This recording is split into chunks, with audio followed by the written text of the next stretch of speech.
dari Pak Karim dan Bu Roberto tak kunjung sembuh.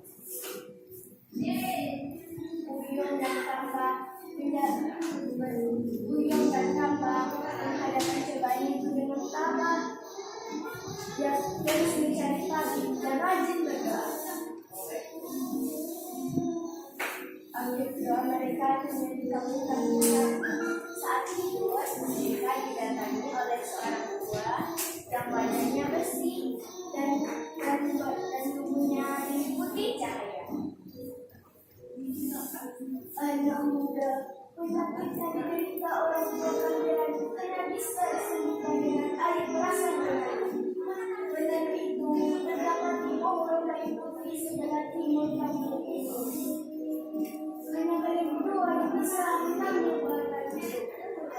Buyung dan Kambang terbangun dari itu. Dan waktu itu masuk. Selesai sholat subuh, mereka menceritakan tentang itu yang baru saja dialami. Ternyata mereka sama. Kita harus mencari obat itu, kata Buyung. Iya, kata Kambang. Pagi itu juga mereka menyiapkan segala sesuatu untuk memulai perjalanan.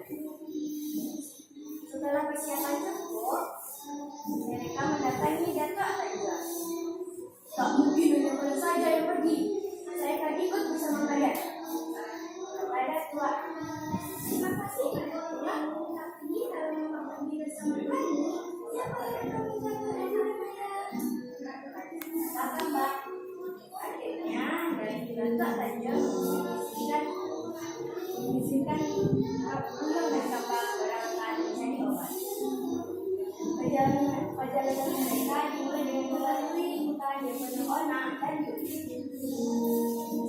Dalam perjalanan hari kedua, karena sudah terlalu letih, mereka tertidur di hutan.